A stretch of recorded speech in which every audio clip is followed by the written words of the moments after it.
Hariom friends. सभी को आत्मवंदन। हम इस सत्संग में रमन महर्षि, निसर्गदत्त महाराज और अन्य संतों की वाणी की चर्चा करते हैं। उन्होंने जो ज्ञान दिया उसको अपने जीवन में उतारने का प्रयास रहता है। इन सभी संतों ने एक ही बात कही कि नो दाई सेल्फ, अपने को जानो। और जब आप अपने को जानोगे कि मैं कौन हूं, तो आपको ये बोध हो जाएगा कि मैं ही परमात्मा हूं।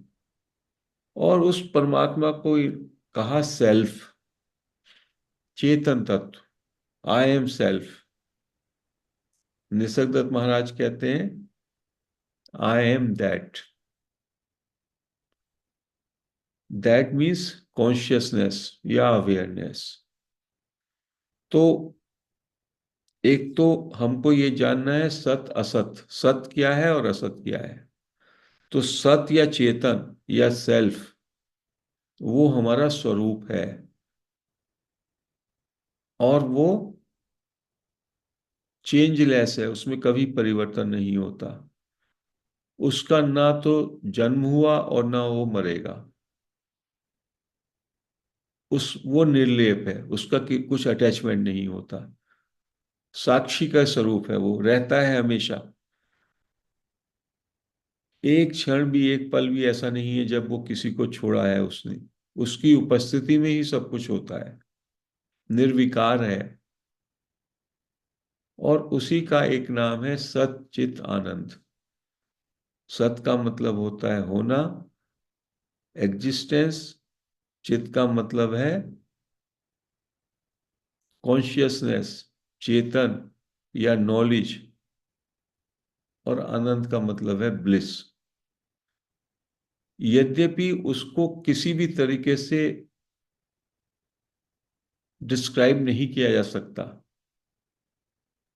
लेकिन इस तरीके से थोड़ा थोड़ा उसे संकेत के रूप में शेयर किया जा सकता है। यह है आपका स्वरूप। स्वरूप का मतलब होता है आपका एसेंस। जैसे गन्ने का क्या एसेंस है? स्वीटनेस। और एक है असत। असत क्या है? जो नहीं है। जैसे आपका ये स्थूल शरीर, आपके विचार, आपके भाव, इमोशंस, फीलिंग्स, आपका मन, आपकी बुद्धि जो निर्णय लेती है, जो बुद्धि पहचान करती है वस्तुओं की, पदार्थ की, राइट और रॉन्ग का निर्णय लेती है। और आपके सेंसेस, पांच सेंसेस हैं, पांच ज्ञानेंद्रियां हैं और पांच कर्मेंद्रियां हैं। और एक इन सब को जोड़ करके एक सेंस ऑफ ईगो, मैं और मेरा, उसको कहा अहंकार। मैं करता हूं, मैं भोगता हूं, sense of doership and sense of enjoyership. इस तरह से एक मैं का एक निर्माण भी हो जाता है। तो इसमें शरीर आ गया, अहंकार का मैं आ गया, मन, बुद्धि, इंद्रियां और बाहर का जगत संसार जो हमें दिखाई देता है, ये सब असत का क्षेत्र है। तो सत और असत का विवेक एक तो हमको बौद्धिक स्तर पे समझ लेना चाहिए। तो ये सत तो मेरा आधार है, मेरा स्वरूप है। किस तरीके से? जिस तरीके से मिट्टी के तमाम बर्तन बने होते हैं, मिट्टी के घड़े हैं, मिट्टी के सकोरे हैं, मिट्टी की थाली है, और मकान में भी मिट्टी की ब्रिक लगी हुई है। तो नाम और रूप कितने हो गए? सकोरा है, थाली है, घड़ा है, मकान है। लेकिन उनका सार स्वरूप क्या है? सच्चा रूप क्या है उनका, जो कभी नहीं मिट सकता? वो है मिट्टी। उनको तोड़ दो तो भी मिट्टी।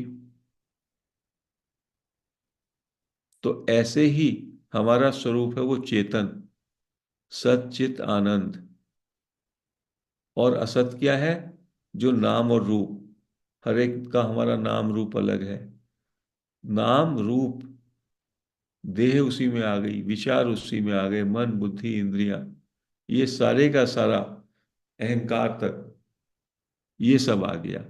तो हमसे गलती क्या होती है?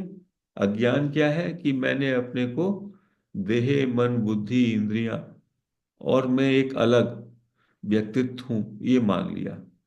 और जो मेरा स्वरूप है, जो कभी बदलता नहीं, जो का त्यों रहता है, अमर है, शाश्वत है, सच्चित आनंद है, उससे मेरी नजर हट गई। तो क्या करना है इसके लिए? क्या 20 साल लगेंगे इस बात को जानने के लिए? 25 साल लगेंगे? कई जन्म लगेंगे? नहीं।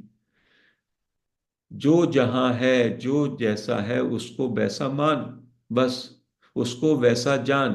अभी मानोगे फिर जानोगे कि जो नहीं है, ये जो आप नहीं हो, उसको मान लो अभी तो कि वो नहीं है, और जो वास्तव में है उसका तो आपको धीमे धीमे भान होने लगेगा, धीमे धीमे एहसास होने लगेगा। अभी एहसास हो जाता है आपको, और फिर धीमे धीमे आपकी समझ में ये बात आ जाएगी, सत असत विवेक, और आप अपने सत स्वरूप से आपका मिलन हो जाएगा। मिलन क्या, आप है ही, लेकिन वो ढका पड़ा है, क्योंकि जो आप नहीं है वो आपने अपना परिचय मान लिया। बचपन से पैदा हुए माता पिता, अड़ोस पड़ोस, सब हम आपको एक व्यक्तित्व ही तो मानते हैं। अभी मैं बोल रहा हूं, हम सब आपको व्यक्तित्व मान रहे हैं, आप हमें व्यक्तित्व मान रहे हैं। घर वालों के साथ बैठेंगे, हम एक दूसरे को व्यक्तित्व मानते हैं। तो वो जो चीज है, जो सत का बोध है, वो कोई मूर्त रूप में थोड़ी होगा, क्योंकि सत अपने में एक अदृश्य तत्व ही है, लेकिन उसका एहसास आपको हर क्षण रहता है। तो निसर्गदत्त महाराज ने इसकी एक बहुत बड़ी हमें मास्टर की थी, कि वो एहसास क्या है, आपका होने का एहसास। एक क्षण भी ऐसा जीवन में है जब आप ये एहसास नहीं करते कि आप हो? हमेशा आप होते हो। वो आपका सत स्वरूप है, कि हमेशा मैं हूं। कहते हैं ये कॉन्शियसनेस ही बोलती है मैं हूं, हर एक के अंदर। लेकिन जब मैं कहता हूं कि आपको एहसास है मैं हूं, तो आपके मन में उसके साथ आपका नाम रूप सब कुछ मैं में आप जोड़ लेते हैं। शुद्ध होनेपन का जो भाव है वो है अस्तित्व का भाव। उसमें मैं भी नहीं लगना चाहिए, हूं भी नहीं लगना चाहिए, केवल हैपन। और हैपन का जो एहसास है उसमें नॉलेज भी शामिल हो गई। तो आई नो आई एम, ये ज्ञान की मैं हूं, ये उस होनेपन का या उस आपके सत का एहसास है, आपके स्वरूप का एहसास है। जैसे गन्ने के अंदर मिठास होती है, गन्ने से मिठास निकाल दो तो गन्ना गन्ना नहीं रहेगा। ऑर्नामेंट्स हैं, ऑर्नामेंट्स के नाम और रूप भिन्न भिन्न हैं, लेकिन उनका जो सब्सटेंस है, उनका जो स्वरूप है वो है गोल्ड। ऑर्नामेंट से गोल्ड निकाल दो, फिर क्या ऑर्नामेंट बचेंगे? तो केवल इतना मात्र आपका अज्ञान है, कि आप अभी अपने को अलग व्यक्तित्व मान करके केवल देह मन बुद्धि इंद्रियां और सेंस ऑफ सेपरेशन से मैं एक अलग व्यक्ति हूँ, एक अलग पुरुष या स्त्री हूँ, और मैं करता हूँ, मैं भोगता हूँ। इससे आप अपने को एक इंडिविजुअलिटी मानते हैं। कहते हैं ये एक आपका भ्रम है, एक आपका डिल्यूजन है, अज्ञान के कारण है। इसका जो इसके अंदर, इसके नीचे जो इसका तल है, सब में वास्तविक तल आपका, जिसको कहेंगे स्वरूप, ये है नाम का, नाम और रूप। ये नाम रूप है, आरोपित है ये। जो स्वरूप है वो है सच्चित आनंद। तो सच्चित आनंद को आप कैसे जाने, बात ये है। तो इसको जानने के लिए कोई सालों थोड़ी लगेंगे, हमेशा आपको उसका एहसास रहता है। और जो आपका ये ऊपर का जो आवरण है, ये मैं, अहंकार वाला मैं, शरीर, मन, बुद्धि, इंद्रियां। कहते हैं every day when you go to sleep, जब आप नींद में जाते हो तो ये आपका जो है अलग हो जाता है आपसे। जब आप सोते हो आपको अपने शरीर का भी बोध नहीं रहता, और तब भी आप होते हो। और कितनी आश्चर्य की बात है कि दिन में पूरे जागते हुए आप अपने को ये शरीर मानते हो, और आपके अंदर न जाने कितनी चाह रहती है, मुझे ये मिल जाए, मेरा बच्चे का जॉब लग जाए, मेरा ये हेल्थ ठीक हो जाए, मुझे यहाँ पर व्यापार में धंधा अच्छा चलने लगे। पता नहीं कितनी तमन्नाएं रहती हैं। क्यों रहती हैं? क्योंकि आप अपने मैं से, जो ये मैं आपने बनाया, उससे आप पूरी तरीके से तृप्ति नहीं है उस मैं को। वो कुछ पाना चाहता है, कुछ बनना चाहता है, कुछ लेना चाहता है, और वो सब भविष्य में है। तो आप जो ये पल है अपना, उस पल की सत्यता को, हियर एंड नाउ, उससे दूर हो जाते हो, भटकाम में चले जाते हो, और ये पूरा समय उसी में निकल जाता है। और उस वो सारी आपकी चाहना क्यों है? आप तृप्त होना चाहते हो, आप आनंद में आना चाहते हो। और जब रात को आप सोते हो तो जो आपके पास है भी, जो आपकी धन दौलत, मन, वो यश, प्रतिष्ठा, आपके परिजन, आपके संबंध, और आपका स्वयं शरीर, और ये मैं, अहंकार वाला, ये सब आपसे अलग हो जाता है, वो विलीन हो जाता है। और कितना आनंद आ जाता है आपको। तो इसी बात को संतों ने कहा कि जो ये जागते हुए की स्थिति है, वही आप जो है, जो जो सोते हुए की ये स्थिति है, यही जागने में आ जाए। उसी को कहा तुरिया। वो आपकी सच्ची स्वरूप की स्थिति है। तो इससे ये बात तो जाहिर हो गई कि आपका कुछ और, आपको पैसा आ जाए, कुछ अच्छे संबंध हो जाए, कुछ अच्छी यश और प्रतिष्ठा मिल जाए, तो उससे भी आपको परम तृप्ति नहीं होगी। क्योंकि आप एक अज्ञान में अपने को एक व्यक्तित्व माने, और व्यक्ति के स्तर पे आप कभी पूर्ण नहीं हो सकते। आपकी लिमिटेशंस हैं। आपका एक 6 साढ़े 6 फीट का, 5.5 फीट का ये एक रूप है, ये शरीर है, नाम है। इसमें तो कमी कमी रहेगी, परिवर्तन परिवर्तन रहेगा। और जो परिवर्तनशील है, वो आप कैसे हो सकते हो? परिवर्तनशील जो भी कुछ है, वो तो हर हर क्षण बदल रहा है। एक आपके अंदर जो अपरिवर्तनशील तत्व है, वही आपका स्वरूप, आपका ये सेंस ऑफ बीइंग, उसी के कारण आपको एक कंटिन्यूटी रहती है। जब हम आपसे पूछते हैं, अरे आप बचपन में कहाँ पे जन्म हुआ, आपका क्या गांव कहाँ का था, तो आपको इमीडिएटली याद आ जाता है, बचपन में एक तस्वीर आ जाएगी। तो जो वो होनेपन का भाव है, वो एक धागे की तरह है, धागे की तरह कंटिन्यूटी। और ये सब तमाम यादगार उसमें माल, छोटी छोटी माला, थोड़ी थोड़ी मोतियों से वो सब पिट जाती हैं। यदि आपके अंदर ये तत्व अपरिवर्तनशील जो अधिष्ठान है वो ना हो, तो वो सारी स्मृति किससे जुड़ेंगी आपके? भाई चेंजलेस जो परिवर्तनशील है, उसको भी जानने के लिए एक अपरिवर्तनशील चेंजलेस प्लेटफॉर्म चाहिए ना। तो वो आपका स्क्रीन ऑफ अवेयरनेस है। उसका दूसरा नाम अवेयरनेस है। तो उसको आप अनकॉन्शियसली अभी, अबोध रूप में उसको अभी भी जानते हैं, हमेशा आप उसमें ही रहते हैं। उसके बिना तो आप रह ही नहीं सकते एक पल। यदि एक पल भी वो छूटा तो आपका ये शरीर वगैरह सब विसर्जित हो जाएगा। वही कॉन्शियसनेस है, वही चेतन तत्व है। और वो आपके इतने नजदीक है। तो ये संत कह रहे हैं उसको बाहर बाहर कहाँ पे देखोगे भाई? उसको कहीं दूर थोड़ी है वो आपसे, वो सब में नजदीक है आपके। आप हो कुछ भी, यदि अभी आप सत्संग करने के लिए भी आप यहाँ आए, तो उससे पहले आप है ही। कुछ सोच रहे हैं, सोचने से पहले आप हैं। कुछ नहीं सोच रहे तब भी आप हैं। सोने गए तब भी आप हैं। सोकर उठे तब भी आप हैं। तो आपका जो ये होना है, उसको ही कहा सत, बीइंग। और चित का मतलब है नोइंग।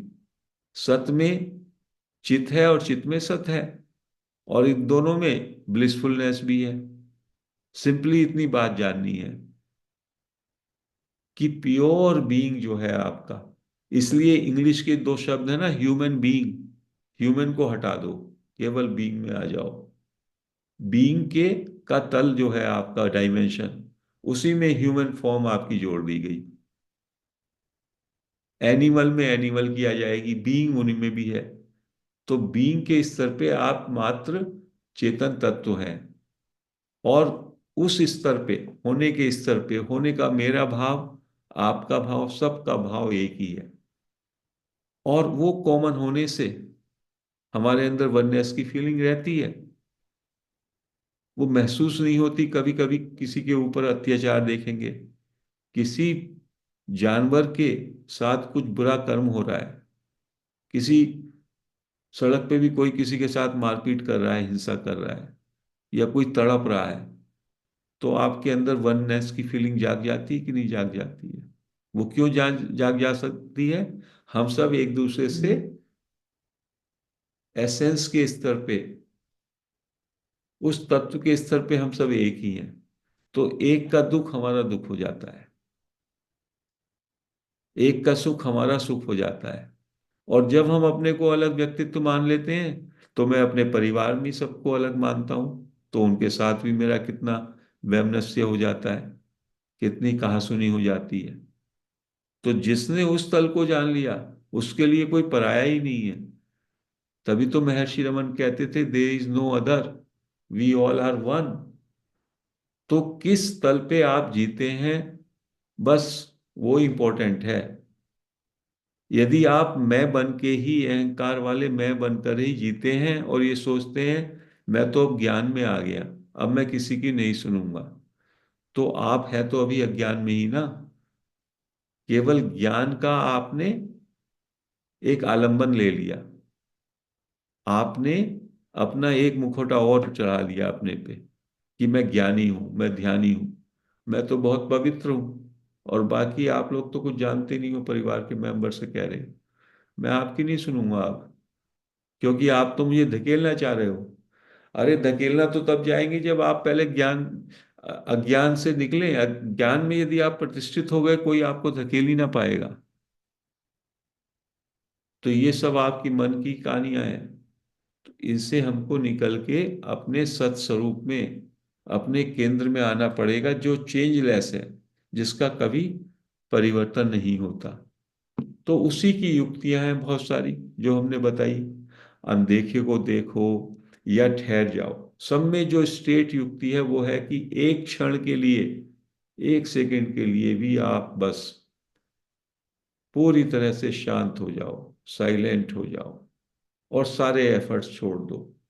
क्योंकि साइलेंस ही उसका दूसरा नाम है सच्चिदानंद का। मौन, चुप एकदम। विचार जो है, विचार हमेशा जो है अहंकार से, मैं विचार से मैं विचार से सारे विचार जन्म लेते हैं। और विचार, जब तक आपका अहंकार है तो विचार आपके अंदर रहेंगे। और अहंकार का मतलब है आप अपने को अलग व्यक्ति मानते हो। तो जैसे ही विचार आपको बांधे हुए हैं, तो वो बंधन है। लेकिन विचार आ रहे हैं, जा रहे हैं, और आप केंद्र में हैं, आप उनके दृष्टा हैं, तो कोई फर्क नहीं पड़ता। ऐसा नहीं है कि ज्ञान आने पर, बोध आने पर आपके विचार आने जाने रुक जाएंगे, बट आप विचारों को एक दृश्य के रूप में देखेंगे, और वो आपको प्रभावित नहीं करेंगे। अभी विचार से आप पूरी तरीके से जकड़े हुए हैं। विचार ने आपको पूरी तरीके से घेराबंदी में लिया हुआ है। बस इतनी ही बात है। इसी को समझना है कि मैं अपने अहंकार रूपी मैं, ये एक मनोवैज्ञानिक मैं है, इसकी असत्यता को जान लूं, इसकी अनित्यता को जान लूं, और मैं जो न चेंज होने वाला, अपरिवर्तनशील, हमेशा ज्यों का त्यों रहने वाला, जो मेरे होनेपन का एहसास है, जो मेरा ये जानकारी कि मैं हमेशा हूं, आई एम, उस पे ठहरने लगूं, उस तल पे चला जाऊं। और उस तल के जो संकेत रूप में कहेंगे एम्प्टीनेस, ये बहुत बड़ा स्पेस है, टोटल साइलेंस है, जैसे स्काई है। और ये जो विचार आते हैं हमारे, ये अहम का जो भाव है, ये एक क्लाउड्स की तरह है। उसमें अहम का भाव रहेगा, लेकिन आपको मालूम है कि आप ये नहीं हो। केवल व्यवहारिक सत्ता में, जगत में काम के लिए, व्यवहारिक मैनेजमेंट के लिए केवल उसका उपयोग होगा। इतना ही ज्ञान है, इतना ही बोध है, इतना ही जानना है। तो आज डियर फ्रेंड्स, हम इस सत्संग को यहीं पे समाप्त करते हैं।